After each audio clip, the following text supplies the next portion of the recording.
अस्सलाम वालेकुम। इस वक्त हम आराई काउंसिल यूके के तहत ऑर्गेनाइज़ किए गए कन्वेंशन में मौजूद हैं, जो कि मैनचेस्टर में ऑर्गेनाइज़ किया गया है। इसमें हज़ार की तादाद से ज़्यादा लोग मौजूद हैं और एक बहुत पुरवकार तकरीब है। इसके चीफ़ गेस्ट हमारी जानी शख्सियत एजाजुल हक साहब हैं, जो किसी तारुफ की मोहताज नहीं हैं। इनसे चंद सवालात पूछते हैं। सबसे पहले तो आपसे ये पूछना चाहूँगी कि ये जो आराई एसोसिएशन है, क्या आप इसका मकसद क्या बरादरी इज़म को आगे लाना है, या आप क्या समझते हैं कि एक कास्ट के नाम से एसोसिएशन बनाने का मकसद क्या हो सकता है? देखिए, एक तो पहली बात ये कि ये पहली मर्तबा काफ़ी सालों के बाद एक बरादरी के प्लेटफॉर्म से लोग इकट्ठे हुए हैं और पहली मर्तबा ही पाकिस्तान में भी एक इसी किस्म का ट्रस्ट बनाया गया है। और बेसिकली आइडिया ये है कि जो बरादरी के अंदर मुश्किलात आती हैं लोगों को, जो बरतानिया से या बाहर के मुल्कों से पाकिस्तान आते हैं लोग, उनको फैसिलिटेट किया जाए। और कहीं जिनको बच्चियों की शादियां, मैच मेकिंग वो की जाए और कोई वेलफेयर के काम जो हैं किसी प्लेटफॉर्म से किए जाएं। और पहली मर्तबा ही आराई काउंसिल पाकिस्तान ने इस फ्लड्स के अंदर अपने आप को एक यूनिटी दिखाते हुए कंट्रीब्यूशंस ली लोगों से, और चंद दिनों में करोड़ों रुपए इकट्ठे हुए और अफवाज पाकिस्तान के ज़रिए उन्होंने बहुत सामान जो है वो भिजवाया फ्लड रिलीफ के लिए। इसी तरह ये हमने 2 साल पहले जब लंदन आए थे तो ये चौधरी जुल्फ़िकार साहब और दूसरे दीगर लोग जो मुतहर्रिक हैं, उन्होंने यहाँ एक काउंसिल बनाई थी जिसमें परवेज़ आलम साहब को सदर बनाया, खालिद महमूद साहब को बनाया। और इनकी बहुत दिनों से ये ख्वाहिश थी कि हम ईद मिलन पार्टी करें और फ्लड के लिए भी लोगों को इकट्ठा करें। और ये कोई 1-2 माह पहले इन्होंने प्रोग्राम बनाया था और हमने ये कमिट किया था कि हम भी आएंगे, लोगों को मिलेंगे। और इसलिए नहीं कि कोई बरादरीज़म हो, क्योंकि हम सबसे पहले मुसलमान हैं, उसके बाद हम पाकिस्तानी हैं, फिर हम अपने कबीलों के अंदर तकसीम होते हैं। लेकिन हर बरादरी अपने प्लेटफॉर्म से लोगों की हेल्प करती है। आराई बरादरी भी पाकिस्तान की सबसे बड़ी बरादरी है और उस हवाले से मैं समझता हूँ कि वेलफेयर के काम, सोशल वर्क का काम जो है वो अगर हम करेंगे तो इससे हमारे अपनी कम्युनिटी को, हमारे लोगों को और पाकिस्तान को बहुत फ़ायदा होगा कि हम लोगों को कंस्ट्रक्टिव कामों पे लगाएं। अभी जैसा कि पाकिस्तान में एक बहुत बड़े बहरान का शिकार है, कुदरती आफत के आने के बाद अभी हम ज़लज़ले के धचके से दो चार थे, तो ये सैलाब का हादसा हो गया है। तो इस वक्त जो आलमी बरादरी की तवज्जो का पाकिस्तान मुस्तहिक है, क्या आप समझते हैं कि वो तवज्जो पाकिस्तान को मिल रही है, और अगर नहीं मिल रही है तो उसकी क्या वजह है? देखिए, पाकिस्तान में थोड़ा सा आजकल मैं क्योंकि पॉलिटिकल बात नहीं करना चाहता कि क्रेडिबिलिटी जो गवर्नमेंट अपनी इस्टेब्लिश नहीं कर सकी और कुछ गवर्नेंस के भी हमें प्रॉब्लम्स हैं वहाँ पे। इस वजह से लोग उस तरह मुतहर्रिक नहीं हुए थे जिस तरह के सैलाब में एकदम पूरी कौम जो है वो मुतहर्रिक हो गई थी। और एक बहुत बड़ा सानिया भी था जिसमें अचानक 70,000 से ज़्यादा लोग शहीद हो गए थे। इस दफ़ा मोबिलाइजेशन ज़रा स्लो हुई है, लेकिन अब पूरी कौम जो है मोबिलाइज है। फ़ौज पाकिस्तान ने बहुत बेहतरीन काम किया है। डिफरेंट ऑर्गेनाइजेशन जैसे आराई वेलफेयर काउंसिल थी, पहले कभी इन्होंने कलेक्टिवली काम नहीं किया था, इंडिविजुअली करते थे, अब कलेक्टिवली काम किया है तो उसका बहुत बड़ा इम्पैक्ट बना है। और हमारी कौम जो है बड़ी मेहनती और मुतहर्रिक कौम है और इंशाल्लाह जहाँ जहाँ पानी रिसीड हो रहा है लोग वापस भी जा रहे हैं, अपने घर खुद बना रहे हैं और अपने पैरों पर खड़े हो रहे हैं। और ये कौम इंशाल्लाह इस सैलाब से, एक मुश्किल तो है, एक साने तो है, एक अफसोसनाक वाक़या तो है, लेकिन मजबूत होकर निकलेगी इंशाल्लाह और बेहतरी की तरफ हम जाएंगे। और ये जो इस वक्त जैसा कि पाकिस्तानी गवर्नमेंट को, पाकिस्तान के जो फ्लड के विक्टिम्स हैं उन्हें बहुत ज़्यादा अमदाद की ज़रूरत है, जितनी भी की जाए कम है। तो जो मैंने ये सैयद साहब से भी क्वेश्चन पूछा था कि जो पाकिस्तान के ऊपर जो कर्ज़े हैं और उसे क्या माफ़ कराने के लिए कोई गवर्नमेंट की तरफ से या पाकिस्तान की तरफ से कोई पॉलिसी बनाई गई है कि वो कोई अपील की जाए?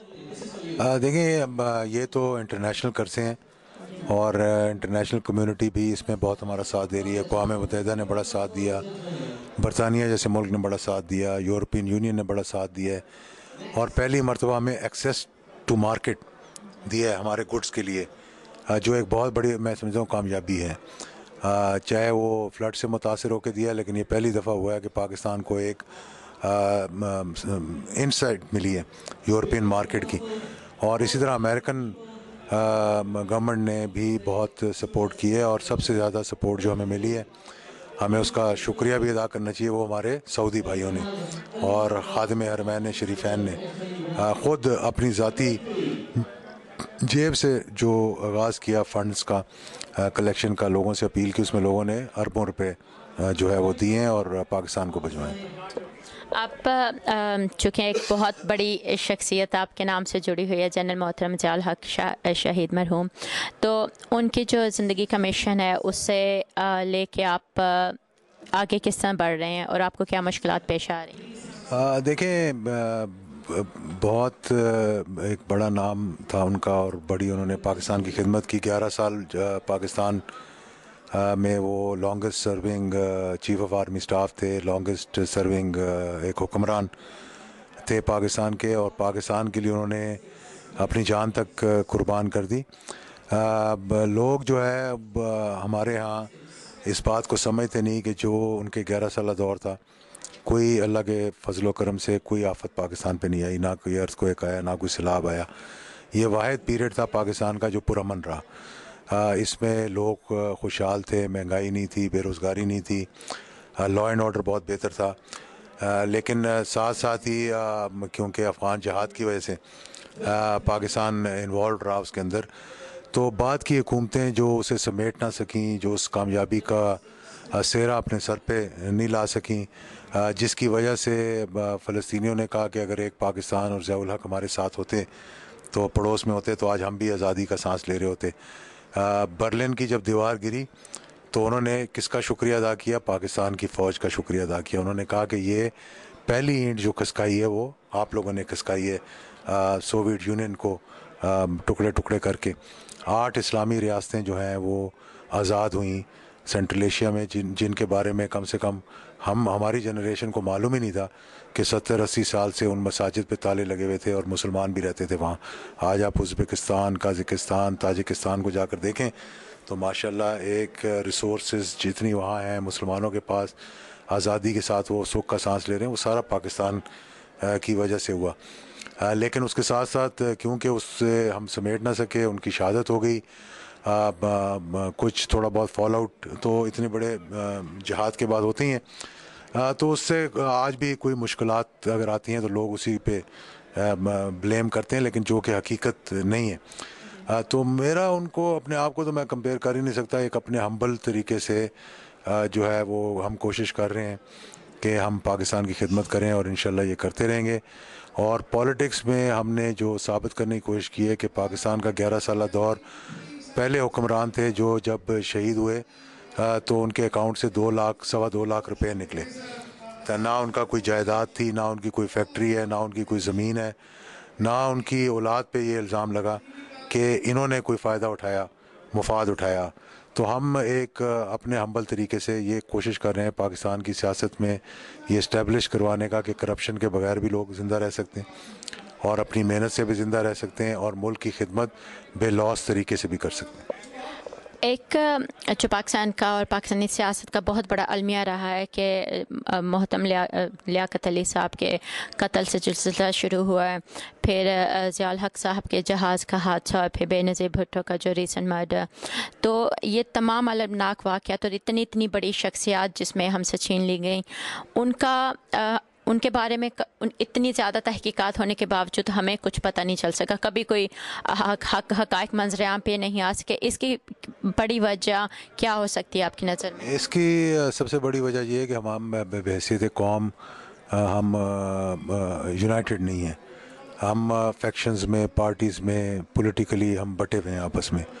और कौमी साने जो होते हैं, और मैं यही कह रहा था कि जिस तरह जनरल ज़ियाउल हक को शहीद किया गया, वो जाना तो दुनिया से हर एक नहीं है, लेकिन वो बाइज़्ज़त तौर पे गए, एक वर्दी में शहीद हुए, करोड़ों पाकिस्तानियों ने उनका जनाजा पढ़ा, यानी पाकिस्तान की तारीख का सबसे बड़ा जनाजा अगर किसी को कहा जा सकता है तो उसे कहा जा सकता है।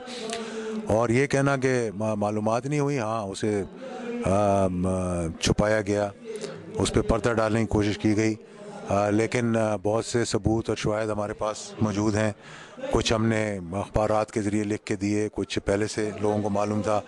इंटरनेशनल डॉक्यूमेंट्रीज़ उस पर बनी हैं कि कॉन्स्पिरेसी थी, सैबोटाज था। और मैं ये हमेशा कहा करता था कि ये इसलिए नहीं कि मेरे वालिद थे, उन्होंने दुनिया से जाना था, हमने उसको बर्दाश्त भी किया, लोगों ने हमें बड़ी इज़्ज़त दी, उन्होंने मुल्क की खिदमत की। मैंने कहा आने वाले सदूर और आने वाले वज़ीर आज़म, आने वाले जो बड़ी शख्सियात हैं, उनको ख़तरा लाहक होगा अगर आप इसकी जड़ तक नहीं पहुँचेंगे। और वही हुआ। उसके बाद परवेज़ मुशर्रफ पे हमले हुए, उस पर शौकत अज़ीज़ पे हमले हुए, उसके बाद मोहतरमा बेनज़ीर का ये इतना बड़ा साने हुआ।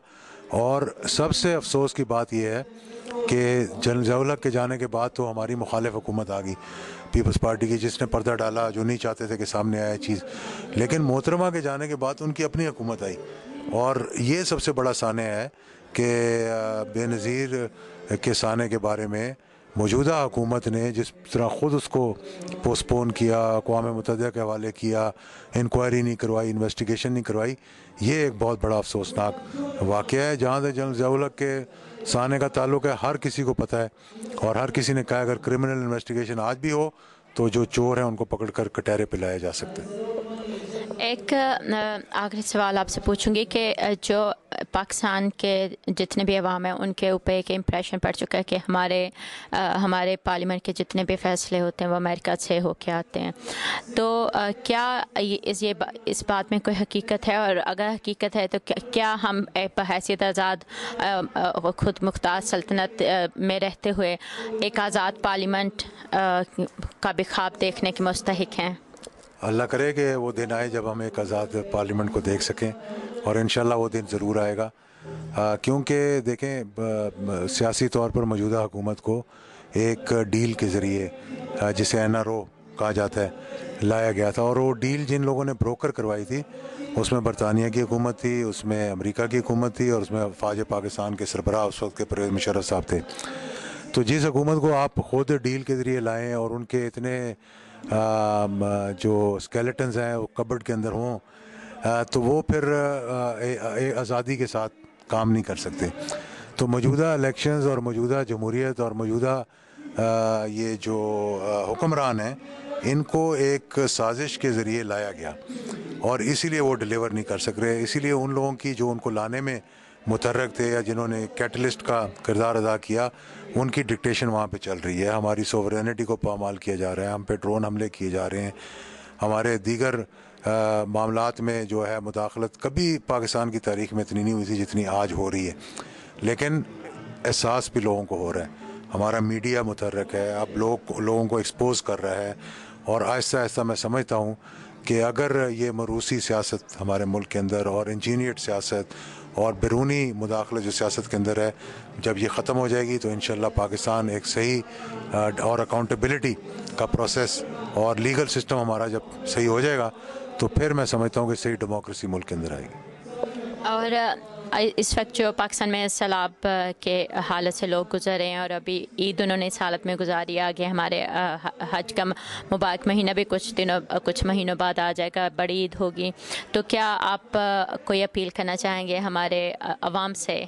देखिए, मैं तो यही कहूँगा कि हमें सबको चाहिए कि हम अपने तौर पर कलेक्टिवली, इंडिविजुअली जो भी मदद कर सकें, चाहे हम उनको एक स्वेटर दे सकें, चाहे वो हम उनको एक जराब दे सकें, चाहे हम उन्हें एक जूता पहना सकें, चाहे हम उन्हें 2 वक्त की रोटी दे सकें, पीने का पानी दे सकें, हमें अपनी तरफ से उनकी, अपने भाइयों की मदद करनी चाहिए।